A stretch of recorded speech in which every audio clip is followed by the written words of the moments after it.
মুসল্লিয়ান কেরাম, সাংবাদিক বন্ধুগণ, আইন শৃঙ্খলাকার নিয়োজিত সম্মানিত ভাইরা, আসসালামু আলাইকুম ওয়া রাহমাতুল্লাহি ওয়া বারাকাতুহু।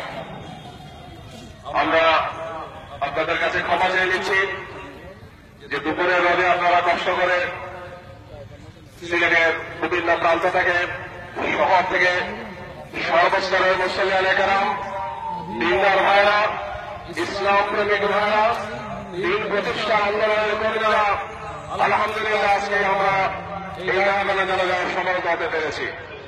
আমরা আমাদের এমপিদের যে কথাগুলো বলেছেন, আমরা আপনাদেরকে সেগুলো সবাই দেখে আমরা যাতে আল্লাহর পথে, তার দিনের পথে অসলভাবে বিচার থাকতে পারি, আমি আল্লাহ রাব্বুল আলামিনের কাছে সেই প্রার্থনায় কামনা করছি, সেই দোয়াটুকু চাচ্ছি।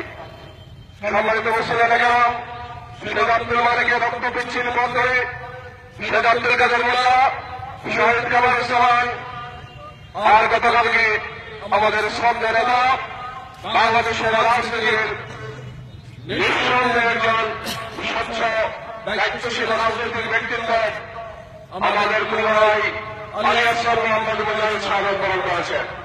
আমরা শুধু বলতে চাই, আল্লাহর পথে, তার দিনের পথে, আল্লাহ এই পৃথিবীতে দিন কায়েমের জন্য আলী আসলাম মোহাম্মদ মুজাহিদ তাদের কিশোর বয়সে আন্দোলন আরম্ভ করেছিলেন। দীর্ঘ 7 বছর সেই আন্দোলন করে আল্লাহর কাছে তারা আবার ফিরে গিয়েছেন।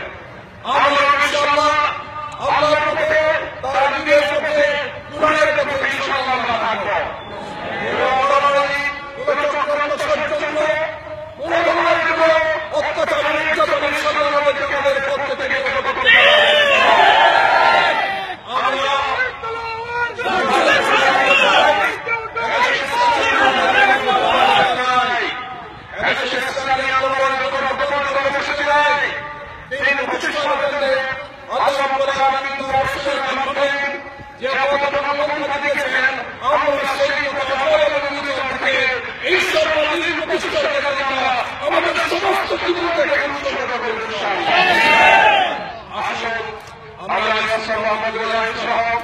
যারা শাহাদাত বরণ করেছেন, আমাদের নেতৃবৃন্দ কারাগারে আছেন, অসংখ্য ভাইয়েরা আজকে কারাগারে আছেন।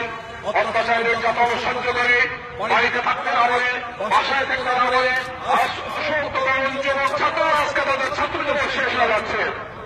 আমরা প্রশাসনকে আহ্বান জানাবো, আপনারা আমাদেরকে নিশ্চিত করতে পারেন না। আমরা আল্লাহর পথে আছি, কুরআনের পথে আছি, আমরা সুন্নাতের পথে আছি ইনশাআল্লাহ। আগামী দিনের সমস্ত কর্মসূচি, বিশেষ করে আগামীকালকে দেশব্যাপী সকাল সন্ধ্যার কর্মসূচি দেওয়া আছে, সেই কর্মসূচি সহ আগামী দিনের সমস্ত নিয়মতান্ত্রিক কর্মসূচি পালনের মাধ্যমে আমাদের উপরোক্ত দায়িত্ব পালন করে আমি সবাইকে মোবারকবাদ জানিয়ে, আমার সবাইকে ধন্যবাদ জানিয়ে আমার বক্তব্য শেষ করছি। আজকের এই আয়োজনে জানাতে ইমামতি করবেন আমাদের শ্রদ্ধেয় নেতা, কেন্দ্রীয় নেতা, সাবেক এমপি জনাব ফরিদুদ্দিন চৌধুরী। আমরা ফরিদুদ্দিন চৌধুরী সাহেবকে ইমামতি করার জন্য